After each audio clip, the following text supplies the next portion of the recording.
Oats দিয়ে খুব সহজেই কিভাবে আমরা ব্রেকফাস্ট রেসিপি বানিয়ে নেব আজ সেটাই আমরা দেখে নেব। তার জন্য আমাদের নিয়ে নিতে হবে প্রয়োজন মতো ওটস। এদিকে কড়াই গরম করে নিতে হবে। তারপর কড়াই গরম করে তার মধ্যে ওটসগুলো দিয়ে একটু নাড়াচাড়া করে একটু ভেজে নিতে হবে, কিন্তু এদিকে খেয়াল রাখতে হবে যেন ওটা না লাল হয়ে যায়। এই সময় গ্যাসের ফ্লেম একদম লোতে রেখে দেবেন, দিয়ে একটু নাড়াচাড়া করে এটা ভেজে নিতে হবে। যখন দেখবেন কালারটা একটু চেঞ্জ হয়ে সাদা হয়ে গেছে তখন এটা হয়ে গেছে, সেটা নামিয়ে ঠান্ডা করে নিতে হবে। ওটস যখন ভাজার সময় একটা সুন্দর গন্ধ বেরিয়ে আসবে তখনই এটা নামিয়ে নেবেন। তারপর ঠান্ডা করে একটা মিক্সিং জারে দিয়ে ওটা গুঁড়ো করে নিতে হবে। দেখুন এটা গুঁড়ো করে নিয়েছি, নিয়ে একটা বাটির মধ্যে নিয়ে নিয়েছি। তারপর তার মধ্যে দিয়ে দিচ্ছি 2 চামচ আটা। 2 চামচ আটা, গমের আটা আর কি, সেটা দিয়ে দিলাম। আর দিলাম অল্প একটু নুন। নুন দিয়ে ভালো করে মেখে নিতে হবে। এখন মেখে নিয়েছি, তারপর অল্প অল্প জল দিয়ে একটা ডো বানিয়ে নেব। জলটা একসাথে দিয়ে দেবেন না, অল্প অল্প করে দিয়ে সুন্দর একটা ডো বানিয়ে নেবেন, যেটা খুব বেশি নরম হবে না আবার খুব শক্ত হবে না। যেরকম আমরা রুটি বানাই ঠিক সেরকমভাবে এই ডোটা বানিয়ে নিতে হবে। এইভাবে হাত দিয়ে একটু মেখে নেবেন, নাহলে ঠিকঠাক হবে না। এটা ঠিক মতো মাখা হয়ে গেলে তারপর এটা ঢেকে 10 মিনিট রেখে দেব। 10 মিনিট রেস্টে রেখে দেওয়ার পর 10 মিনিট পর ফিরে এলাম। তারপর একটা কার্ডবোর্ডের মধ্যে ওই ডো নিয়ে নিতে হবে, নিয়ে আবারও একটু ভালোভাবে এই যে হাত দিয়ে মেখে নিতে হবে। তারপর ছোট ছোট রুটির আকারে লেচি কেটে নেব। যেই রকমভাবে আমরা রুটির জন্য লেচি কাটি সেইভাবে লেচি কেটে গোল করে নিয়েছি। দেখুন দুটো হাতের তালু দিয়ে গোল করে নিয়ে আবারও ঢেকে 5 মিনিট রেখে দিয়েছিলাম। তারপর এই যে বেলে নিচ্ছি। বেলার সময় এই যে দেখুন, আমি প্রথমে বলেছি আবারও বলে দিচ্ছি, এই যে ধারগুলো একটু ফেটে যাবে, কিন্তু তাতে কোনো অসুবিধা নেই। তারপর বেলে নেওয়ার পর একটা পিজা কাটার দিয়ে এইভাবে সরু সরু করে প্রথম কেটে নেবেন। তারপর উল্টো দিক থেকে আবার কেটে এই যে ছোট ছোট পিস বানিয়ে নেবেন। পিজা কাটা না থাকলে আপনারা এটা ছুরি দিয়েও কাজটা করে নিতে পারেন। এই যে সাইজটা দেখুন, এরকমভাবে এটা কেটে নিতে হবে। কেটে নিয়েছি, আর এদিকে কড়াইতে জল বসিয়ে দিয়েছি। জলটা দেখুন ফুটছে। এখন ওই জলের মধ্যে অল্প পরিমাণে নুন দিয়ে দেবো, আর দিয়ে দেব তেল। 1 চামচ সাদা তেল দিয়ে দিলাম। দিয়ে ওটা ভালো করে মিশিয়ে নেওয়ার পর ওই কেটে নেওয়া ওটসের রুটিগুলো ওর মধ্যে দিয়ে দিলাম। দিয়ে এটা একটু সেদ্ধ করে নেব, খুব বেশি সময় নয়। এটা যখন ফুটতে শুরু করবে তারপর 2 থেকে 3 মিনিট ফুটিয়ে নিলেই হবে, খুব বেশি ফোটানোর দরকার নেই। ততক্ষণে চলুন এই সবজিগুলো আমি কেটে নিই। এই যে ক্যাপসিকাম, বেল পেপার সব কিছু নিয়েছি, এগুলো কেটে নেব। আর পুরোটা করে নেব না, প্রত্যেকটা থেকে আমি আধখানা করে এখানে নিয়ে নেব। আধখানা ক্যাপসিকাম নিয়েছি, সেরকম আমি আধখানা করে রেড বেল পেপার আর ইয়েলো বেল পেপার নিয়ে নেব। নিয়ে সেগুলো বেশ সরু সরু করে কেটে নেব। কিভাবে কেটে নেব সেটাও আমি দেখিয়ে দিচ্ছি। এখন এই যে রেড বেল পেপারটার অর্ধেকটা নিয়ে নিলাম, আর ইয়েলো বেল পেপার থেকে অর্ধেকটা নিয়ে নিলাম। বাকি অর্ধেকটা করে আমি রেখে দেব, আবার অন্য সময় ব্যবহার করে নেব। দেখুন এটা পরিষ্কার করে নিলাম। নিয়ে এখন এগুলো কেটে নিতে হবে। একটা বাটির মধ্যে সব তুলে রেখে দেব, নাহলে কাটতে অসুবিধা হচ্ছে।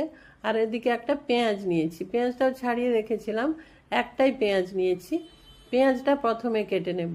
পেঁয়াজ কেটে নেব যেভাবে আমরা স্লাইস করে করে পেঁয়াজ কাটি সেইভাবেই। এই যে দেখুন এইভাবে একটা পেঁয়াজ কেটে নিতে হবে। ওদিকে কয়েক কোয়া রসুন নিয়েছি, দিয়ে সব কিছু কেটে নেব। আপনাদের বলছি একটা লাইক দিয়ে দিন, লাইক দিয়ে আমার ভিডিওটা কন্টিনিউ করুন। এখন পেঁয়াজ কাটা হয়ে গেছে, ক্যাপসিকামটা কেটে নেব। এই যে দেখুন এইরকম সরু সরুভাবে, যেইভাবে আমি রুটিটা কেটেছি সরু সরু করে সেইভাবে সব কিছু কেটে নিচ্ছি। ইয়েলো বেল পেপারগুলো আর রেড বেল পেপারগুলো এখন কেটে নেব। এখানে ক্যাপসিকাম কাটা হয়ে গেছে, এখন এটা কেটে নিচ্ছি। এই যে আজ জলখাবার রেসিপিটা আমি বানাচ্ছি, এটা আপনারা ডিনারেও খেয়ে নিতে পারেন। আর বাচ্চাদের যখন এই রেসিপিটা বানিয়ে আপনি দেবেন, ওরা চাউমিন খাচ্ছে না রুটি খাচ্ছে, ওটসের রুটি, সেটা ওরা বুঝতেই পারবে না। এদিকে দেখুন 2 থেকে 3 মিনিট পর এটা কত সুন্দরভাবে সেদ্ধ হয়ে গেছে। এখন গ্যাসটা অফ করে দিয়ে এটা একটা স্ট্রেনারের মধ্যে নিয়ে নেব, নিয়ে ওই জলটা ঝরিয়ে নিতে হবে। আর যেহেতু আমি এখানে তেল দিয়েছি জলের মধ্যে, সেই জন্য ওটা একটার সঙ্গে একটা লেগে যাবে না। ওটা স্ট্রেনারের মধ্যে রেখে দিয়েছি। এদিকে আপনাদের সাথে কথা বলতে বলতে সব সবজিগুলো কেটে নিয়েছি। আর এই যে রসুনটাও বেশ ভালো করে ছুরি দিয়ে ছোট ছোট করে কেটে নিয়েছি। এটা আপনারা যতটা সম্ভব মিহি করে কুচিয়ে নেবেন।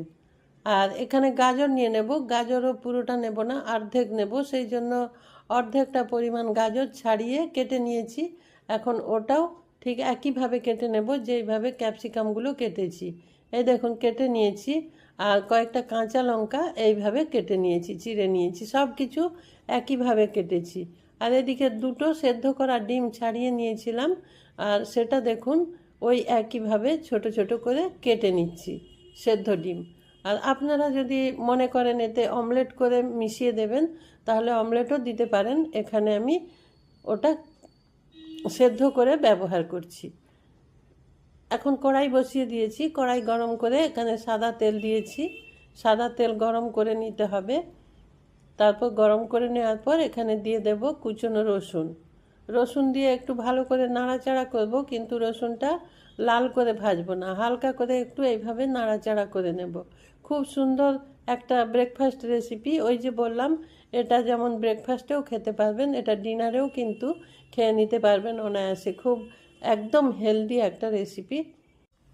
এখন আমি রসুনের সাথে পেঁয়াজ আর গাজর কুচনো দিয়ে দিলাম, দিয়ে আবারও একটু ভালো করে নাড়াচাড়া করব। গাজরটা শক্ত সবজি, সেই জন্য একটু প্রথম দিকে দিয়ে দিলাম, দিয়ে আবারও একটু ভালো করে নাড়াচাড়া করে নিতে হবে।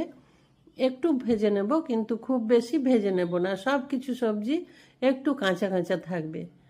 হ্যাঁ, যেটা বলছিলাম, এটা ডিনারেও আপনি খেয়ে নিতে পারেন, এত সুন্দর হেলদি একটা রেসিপি। আর স্বাস্থ্যের জন্য যত ভালো। আর যারা ওয়েট লস করতে চাইছেন, যারা ডায়েট করছেন, তাদের জন্য সুন্দর একটা রেসিপি। ওটস আমরা খেয়ে থাকি, বিভিন্নভাবে রান্না করে থাকি, তার মধ্যে এটাও একটা সুন্দর টেস্টি ওটস। কিন্তু টেস্টি ওটস অনেকেই নাম শুনলেই আর খেতে চায় না, কিন্তু এইভাবে যদি রান্না করে দেন তাহলে আঙুল চেটে সবাই খাবে, আমি কথা দিচ্ছি। এর মধ্যে আমি কাঁচা লঙ্কা দিয়ে দিয়েছিলাম, তারপর সমস্ত বেল পেপার ক্যাপসিকামগুলো দিয়ে দিলাম, দিয়ে আবারও একটু ভালো করে নাড়াচাড়া করে নেব। আর তারপর প্রয়োজন মতো নুন দিয়ে দিতে হবে। নুনটা দিয়ে দিয়েছি, দিয়ে নুন মিশিয়ে নেব। নুন মিশিয়ে দেওয়ার পর সব কিছু সবজি একটু মজে যাবে। আপনারা চাইলে এখানে আরও কিছু সবজি অ্যাড করতে পারেন, যেন বিনস, বরবটি এগুলো দিলেও হবে, দিয়ে দিতে পারেন। মটরশুঁটি দিতে পারেন বা সুইট কর্ন, সব কিছু দিতে পারেন, বেবি কর্ন। এখন আমার কাছে এগুলো ছিল, এইগুলো দিয়েই আমি রান্নাটা করছি। কিন্তু অসম্ভব সুন্দর একটা রেসিপি, খুব সুন্দর টেস্টি। এখন ওই যে কেটে রাখা ডিম সেদ্ধ ওটা দিয়ে দিলাম, দিয়ে আবারও একটু ভালো করে মিশিয়ে নিতে হবে। আর এই সমস্ত রান্নাটা লো ফ্লেমে করবেন, হাই ফ্লেমে দেবেন না। এখানে কোনো রকম জল ব্যবহার হয়নি, সেই জন্য নিচে বসে যেতে পারে, সেই জন্য লো ফ্লেমেই রান্নাটা করে নিচ্ছি। এখন একবার ঢেকে দিয়েছিলাম, ঢেকে দিয়ে একটু রান্না করে নিয়েছি। আবারও সব কিছু মিশিয়ে নেওয়ার পর ওই যে রুটিগুলো ওটা দিয়ে দিতে হবে। ওটা একটা স্ট্রেনারে রেখে দেখুন জল ঝরিয়ে নিয়েছি, যেহেতু জলের মধ্যে তেল দেওয়া ছিল একদম ঝরঝরে হয়েছে, একটার সঙ্গে একটা একদম লেগে যায়নি দেখুন। এখন এই সব কিছু ভালো করে মিশিয়ে নিতে হবে। দেখুন, বাচ্চারা যখন ম্যাগি খেতে চায় বা চাউমিন খেতে চায়, ওই বাজার থেকে না কিনে এইভাবে যদি হেলদি ওটস দিয়ে কিংবা শুধু আটা দিয়ে বানিয়ে দেন, সেটা স্বাস্থ্যের জন্য অনেক বেশি ভালো। এখানে দিয়ে দিলাম 1 চামচ সয়া সস আর 2 চামচ টমেটো সস, দিয়ে ভালো করে মিশিয়ে নিতে হবে। আবারও সসগুলো দিয়ে ভালো করে মিশিয়ে নেব। তার আগে এখানে ভিনিগার দিয়ে দিচ্ছি 1 চামচ। এই সব কিছু দিয়ে মিলেমিশে খুব সুন্দর টেস্টি একটা রেসিপি হবে। যদি একবার খেয়ে থাকেন বারবার খেতে ইচ্ছে করবে। দেখুন, একবার এটা টেস্ট করুন, একবার ট্রাই করুন, আমার অনুরোধ রইল। আপনারা যারা আমার ভিডিওটা দেখছেন, যদি ভালো লাগে আমার চ্যানেলটা সাবস্ক্রাইব করে পাশে থেকে যাবেন, আর লাইক কমেন্ট বন্ধুদের সাথে শেয়ার করবেন। দেখুন, অল্প সময়ের জন্য ঢেকে দিয়েছিলাম, ঢেকে একটু রান্না করে নিয়েছি। এখন আবারও নাড়াচাড়া করে নেব। করে নিয়ে রান্নাটা কমপ্লিট করব। তারপর একটু গরম গরম ওটা সার্ভ করে দেবো। সার্ভ করার সময় যদি কেউ চায় তো ওপর থেকে একটু সস দিয়ে দিতে পারেন, আবার না দিলেও খুব ভালো লাগবে। এতক্ষণ আমার সঙ্গে থেকে ভিডিওটা উপভোগ করার জন্য সবাইকে অসংখ্য ধন্যবাদ। এইভাবে একবার ট্রাই করবেন, ভালো লাগলে অবশ্যই আমাকে কমেন্ট করে জানাবেন। আর একটা ডিম রেখেছিলাম সেদ্ধ, সেটা গোল গোল করে কেটে ওপর থেকে দিয়ে দিলাম। ভালো থাকবেন সবাই, সুস্থ থাকবেন। নমস্কার।